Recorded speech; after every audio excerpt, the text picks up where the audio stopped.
Welcome to Holland & Knight's Real Estate Law Unlocked podcast, where we explore the forces shaping the real estate industry and the legal insights that help businesses navigate them.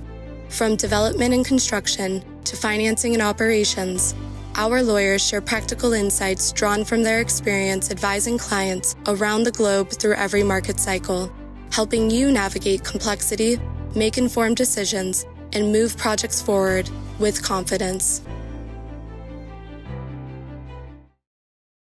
Hello and welcome to the latest episode of Holland & Knight's Real Estate Law Unlocked podcast. My name is Lycoyannis. I'm the co-head of the Real Estate Disputes and Advocacy team at Holland & Knight. I work out of the New York office, and I'm here with my colleague, Jen Karpchuk. Hi, I'm Jen Karpchuk. I am co-chair of Holland & Knight's State and Local Tax Group, and I sit in our Philadelphia office. So we are here today to talk about an exciting case that is pending before the U.S. Supreme Court. Those practicing in the state and local tax area are always very excited when we see the U.S. Supreme Court take a SALT case. And we finally have one this coming term with Pung v. Isabella. It is a property tax case, and it raises some really interesting constitutional claims and arguments that Alex and I are going to be talking about today. But before we can get into that case, we sort of need to understand how we got here. And that involves backing up to 2023 to talk about a case called Tyler v. Hennepin. And Tyler v. Hennepin was another U.S. Supreme Court case. And that was a case in which a property owner had owed about $15,000 in taxes, penalties, interest, and relating costs to Hennepin County relating to her real property. And the taxes were about $2,000 of that $15,000. So about $13,000 were penalties, interest, related costs. And to satisfy that debt, Hennepin County took the home and they sold it for $40,000. And they kept the remainder of the $25,000 surplus money. So petitioner filed suit and argued that in taking that money, that surplus, that they'd exceeded the tax debt. The county took private property without just compensation, which is a violation of the takings clause. And then petitioner also argued for a violation of the Eighth Amendment's excessive fines clause. As many of us know, the Supreme Court's decisions can be quite split sometimes. This is not one of those cases. This was a unanimous decision from the U.S. Supreme Court that held that Hennepin County's retention of the surplus value from the tax sale was a claim for a taking under the Fifth Amendment's taking clause. Because Tyler agreed that relief under the takings clause would fully remedy her harm, the court did not decide her Eighth Amendment excessive fines claim. Justice Gorsuch did author a concurring opinion in Tyler v. Hennepin, and that was joined by Justice Jackson. And in that opinion, Justice Gorsuch highlighted there were analytical errors in the lower court's excessive fines analysis. And he emphasized that there were economic penalties that can serve a purpose of retribution versus deterrence, and those would be fines and cannot be excessive. So that implies that Justice Gorsuch and Justice Jackson believe that similar tax forfeiture regime could result and implicate in a violation of the Eighth Amendment's excessive fines clause. So before the court now is what I like to call Tyler v. Hennepin 2.0 in the form of Pung v. Isabella. And some of the issues in Pung were sort of alluded to in Tyler's oral arguments before the Supreme Court, which we'll discuss in a bit. But Alex, do you want to sort of take us through what's going on in Pung versus Tyler? Will do. One of the things I often tell clients is that when you have bad facts, it actually benefits you when you go to court. Looking at the facts here, I think any reasonable person would say that they're unfortunate, but in turn, I think it makes for a very compelling presentation to the Supreme Court. So our story begins in Isabella County, Michigan, which is right in the central part of the state. Timothy Pung purchased a home in Isabella County, lived there with his family, and as he was entitled to do, claimed a principal residence exemption, which resulted in a partial exemption from certain local property taxes. Unfortunately, Mr. Pung passed away in 2004, but the exemption continued under Michigan law while the property remained occupied by his surviving family members. However, in 2010, the local tax assessor retroactively revoked the principal residence exemption for several prior years because, according to the assessor, a new affidavit attesting to the applicability of the exemption had to have been filed, but wasn't filed. That case went to the Michigan Tax Tribunal, and the Michigan Tax Tribunal ruled against the assessor and ruled that the exemption remained valid. Despite that, the assessor nevertheless again denied the principal residence exemption for a later year on the same rationale that the tax tribunal had rejected the assessor's position, generating a tax bill of about $2,200. The estate didn't pay that bill and disputed it, relying on the tax tribunal's earlier ruling. But Isabella County, undaunted, initiated foreclosure proceedings based on this alleged tax debt. And unfortunately for the Pung estate, that proceeding proceeded to a final judgment of foreclosure. And what ended up happening was the county held a public tax auction where the property was sold for $76,000. What's notable is that even though the property sold for $76,000 to satisfy an alleged $2,200 tax debt, the county's assessment records valued the fair market value of the property at $194,000. And the county retained the entirety of the delta between the $2,200 tax debt and the $76,000 sale price at the auction and didn't return any of that excess to the Pung estate. And to add insult to injury, the auction purchaser turned around and flipped that property for, you guessed it, almost exactly the amount that Isabella County had assessed the property at, $195,000. So it turns out that the tax auction purchaser realized that benefit that was denied to the Pung estate. So thereafter, the Pung estate's personal representative sued Isabella County and various officials, asserting violations of the Fifth Amendment's Takings Clause and the Eighth Amendment's Excessive Fines Clause. The district court held that the county's retention of surplus proceeds did indeed constitute a taking, but limited the compensation to the difference between the tax debt and the auction sales price, and not, as the Pung estate argued, the home's fair market value. The Sixth Circuit Court of Appeals affirmed the district court's ruling and rejected the estate's claim to compensation measured by the full market value, and they also rejected the excessive fines claim. They thereafter filed a petition for certiorari to the U.S. Supreme Court, and in October of 2025, the Supreme Court granted certiorari, setting up, as Jen referred to it, Tyler versus Hennepin 2.0. So, Jen, what did the petitioner, the Pung estate, argue in their briefs at the Supreme Court? Petitioners' arguments are similar to Tyler's. They're arguing a violation of the Fifth Amendment's Taking Clause as well as the Eighth Amendment's Excessive Fines Clause.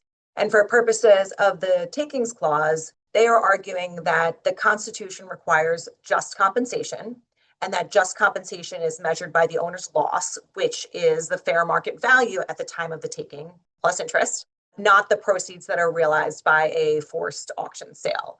And they also say that the county can't define compensation by reference to that unnecessary depressed auction that it is controlling, that historically and doctrinally governments have a duty to avoid sacrificial prices. They have to protect equity.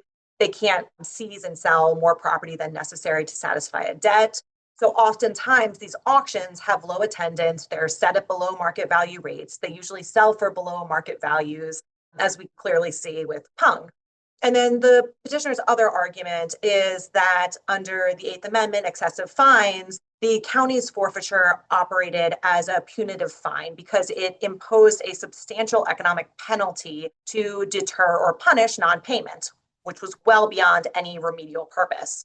So after the court ordered return of the surplus auction proceeds, the remaining loss was still approximately $118,000 if we look at what the fair market value of the property was and what the county sold the property for. And so petitioner says, well, that is a sanction of about 53 times the disputed amount. So that is grossly disproportionate to the offense. And the sanctions magnitude is completely untethered to any injury to the government, varies dramatically with the happenstance of the property value, what the auction conditions are, and therefore underscores the punitive nature of the system. So, of course, the county is going to have some arguments too. Alex, how is the county supporting its position? The county is basically saying that they're not a real estate brokerage. Their job is not to try to realize the highest value for the property. And they rely heavily on Tyler versus Hennepin. They say that Tyler versus Hennepin only prohibits the government from keeping the surplus proceeds beyond the tax debt. It doesn't require compensation based on a hypothetical market value when the government follows all the rules, sells the property through a lawful tax foreclosure, and otherwise follows the correct steps in the process that's well recognized in Isabella County in Michigan and throughout the country in similar situations. And under traditional takings analysis, returning that auction surplus should fully satisfy the Pung Estate's constitutional claim. As to the excessive fines claim, the county's main argument is that tax foreclosure is not meant to be a punitive measure as a fine typically is. It's a remedial measure meant to return to the government taxes that are rightfully, in their mind, owed to it, even though in this situation, it turns out that they're not owed these taxes based on the Michigan Tax Tribunal, but we'll put that to the side for now. And even if the excessive fines clause were to apply, the county argues that foreclosure of the entire property is a traditional and proportionate means of enforcing tax obligations. And again, it's something that's recognized throughout the entire country. It's the traditional way that these sorts of debts are satisfied, and there's nothing unusual or disproportionate about it. But one of the things that's notable about Pung versus Isabella County is you have certain cases that generate a lot of amicus briefs, and here there were quite a few that were filed. Jen, why don't you summarize what the amici argued? Sure. So, I mean, there were a number of amici briefs on both sides. A number of those same amici filed briefs in Tyler v. Hennepin as well. We even have Hennepin County stepping in to file an amicus brief here in Pung. And I think some things to look for as we approach oral argument also play into some of the points raised by the amici and influenced by Tyler v. Hennepin. So I'm going to talk a little bit about some things to look for in oral argument. There were concurring opinions, again, in Tyler v. Hennepin, or one concurring opinion in Tyler v. Hennepin. And that opinion implies, again, that Justice Gorsuch and Justice Jackson believe some similar tax forfeiture regimes can implicate the Eighth Amendment. And I think we can expect some questions about the excessive fines clause. In Tyler, the court did not have to address that issue because its ruling under the takings clause made that issue essentially moot for Ms. Tyler. However, some amici have called for the court to add some clarity to this area since there were at least two justices interested in that issue. I think we'll probably see some more questions, and maybe this is a more proper case for the court to sort of discuss and analyze the excessive fines issue as it relates to the taxes. And I imagine we'll also see some questions from the justices about the value of the property. How do we know what that is at the time of the taking? In Tyler v. Hennepin's oral argument, Justice Sotomayor was concerned with what happens if the stock market crashes the day after the taking, and that states would be put in this untenable, very risky situation going forward and wouldn't go forward with any of these sales. They could be sued for selling at not fair market value, not selling fast enough, that this would create cash flow problems for the counties if they can't sell these properties. But I think the other side of that is then they also might be not so quick to take a property that only has nominal taxes that are owed on it. And then some of the amici also discuss tools that would be available to states to avoid the unfair undervaluation of the property at these sales that are occurring at auctions, such as using a private real estate broker to get the best sale price, which is something that Wisconsin permits, or using the appraised market value of the property as the minimum bid, which is something that Ohio has done. So I think we'll see a lot of questions, again, as to value, determination of value, that sort of thing in oral arguments. And again, some of these points that the amici have raised in their briefing. Alex, are there other parts of the oral argument that you want to highlight as items to watch? Yeah, thanks, Jen. I think that, again, looking at what some of the briefs have argued and some of the amici, I think an analogy to the eminent domain situation or the eminent domain case law might play a role here. Because you look at what happens in your typical eminent domain situation and you analogize it to what's happened here, and it's very similar in a lot of ways, right? And in the eminent domain context, the homeowner whose home is taken is entitled to just compensation. And the case law says that just compensation is the fair market value at the time of the taking. And so in the eminent domain situation, just like here, you have a government entity that takes full title, takes title involuntarily, and the homeowner is permanently dispossessed from his or her property. And that's exactly what's happened here with the Pung estate. And you look at what happens in the eminent domain context in this, when a single family home or a non-commercial property is taken, you look at comparable sales. And Jen, you mentioned the notion of hiring a private real estate broker. There are certain ways that are already recognized in the law, both in Supreme Court precedent and also as a matter of practicality, where it wouldn't be a new concept to say to homeowners whose homes are taken by a tax foreclosure that you're going to be entitled to fair market value, just like all of these other homeowners in all of these other contexts under the law. But even if the court were to agree that fair market value is the appropriate measure of value, I'm also going to be expecting some questions from the court about process. So typically in this context, when there's a tax debt, you hold an auction. Maybe there's some differences in the particulars, but usually that's what happens. Are the justices going to say to Isabella County and other local municipalities, you can't do that anymore? You have to now put properties up for sale and hire a broker and advertise and do all of these sorts of things to try to maximize the value? Or are they going to say, look, I don't care what you do, I don't care how you do it, but there's got to be a process. And at the end of the process, homeowners whose homes are taken by tax foreclosure sales, once you take away the tax debt, they've got to be given the fair market value. And whether it's through some kind of supplemental proceeding or some other new process, I expect the court, if they are inclined to agree on the fair market value piece of it, to really question the parties on what that process would look like, because they have to figure out if they're going to create their own rule or if they're just going to kick it back to the local municipalities to just figure it out on their own. But at the end of the day, they've got to give fair market value. So oral argument is going to be on February 25th. And I know Jen and I are going to be listening. Jen, do you have anything else you want to say? Anything else maybe that I missed or that you think is going to be worthwhile to listen for at oral argument, or anything else interesting that maybe we didn't touch on so far? I think it'll be a really interesting oral argument. The U.S. Solicitor General also has reserved 10 minutes of time, so it'll be interesting to hear the arguments there as well. They also participated in Tyler v. Hennepin. So again, I think something interesting to listen for, as Alex said, on February 25th. Thank you all for joining Real Estate Law Unlocked podcast by Holland & Knight. Thank you for listening to Holland & Knight's Real Estate Law Unlocked podcast.